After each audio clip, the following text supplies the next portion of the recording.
एक बार एक विद्वान गया शंकराचार्य जी के पास काशी, और उसने कहा महाराज मैं आपका शिष्य बनना चाहता हूँ। शंकराचार्य जी तो महाराज ठहरे स्वयं भगवान शिव के अवतार। उन्होंने कहा ये इसका पात्र नहीं है। उन्होंने कहा नहीं, मैं तुम्हें शिष्य नहीं बना सकता, तुम्हारी योग्यता नहीं है, तुम उस लायक नहीं हो। वो व्यक्ति कहता है महाराज मेरे साथ शास्त्रार्थ कर लीजिए, मैंने बड़े बड़े शास्त्र पढ़े, आप देखिए मेरी योग्यता है कि नहीं। शंकराचार्य जी ने कहा तुम्हें शास्त्र का अर्थ नहीं पता।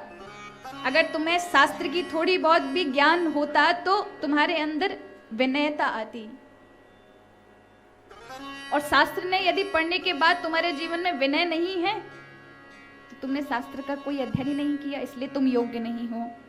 अब कहते ना जीवन में आपको अपने अवगुणों पर दृष्टि आ जाए तो समझ लो प्रभु की कृपा है। उस विद्वान को समझ आया कि मुझे जगत गुरु ने कुछ कहा है, इसका अर्थ है मेरे में कमी है।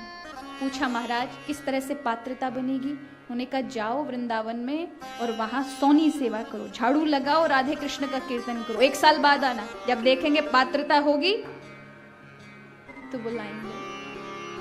अब ये 1 साल तक गया महाराज, भगवान का भजन किया, राधे कृष्ण या वृंदावन में आके खूब सोनी सेवा, झाड़ू सेवा की।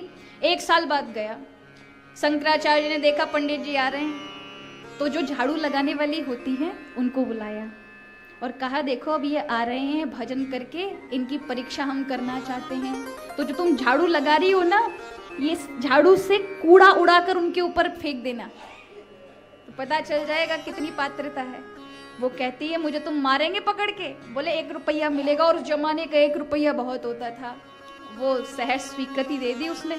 झाड़ू लगाने वाली झाड़ू लगा रही थी, सामने से पंडित जी आ रहे थे बड़ी तेजी से कि अब तो हम शिष्य बनी जाएंगे, और झाड़ू लगाने वाली ने कूड़ा महाराज जो झाड़ू लगाते लगाते उनके ऊपर ऐसे उछाल दिया।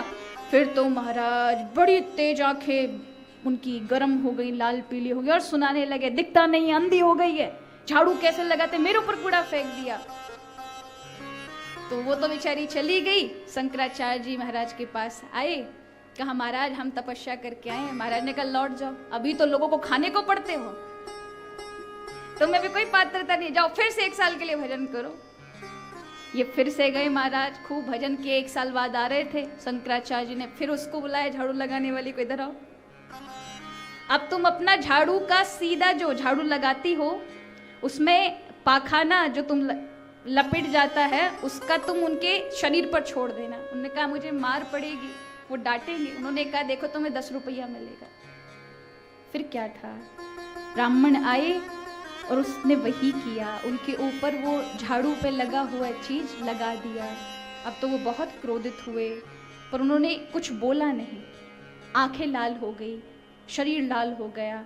शंकराचार्य जी ने कहा अभी तो तुम आंखें दिखाते हो, गुर्राते हो, अभी नहीं बना है काम, जाओ लौटो, दोबारा से करके आना। पर वो व्यक्ति भी नियम का पक्का था, उसने कहा गुरु बनाना है तो इन्हीं को बनाना है, चाहे कुछ भी हो जाए, जीवन भर ये तपस्या करूंगा लेकिन गुरु तो इनको बनाऊंगा। गया लौट करके, फिर वृंदावन में भजन किया, और अब की बार जब आ रहे थे तो शंकराचार्य जी ने उस झाड़ू लगाने वाली को कहा इस बार 20 रुपया मिलेगा, कचरे की टोकरी भी इनकी खोपड़ी पे जाके डालनी है, क्योंकि अब उससे काम नहीं चलेगा, अब साधना पक्की वाली करके आ रहा है, तो अब बड़ी वाली परीक्षा चाहिए। तो हमारे पंडित जी आ रहे थे, झाड़ू वाली गई महाराज और भर के कचरा उनकी खोपड़ी पे डाल दियो महाराज।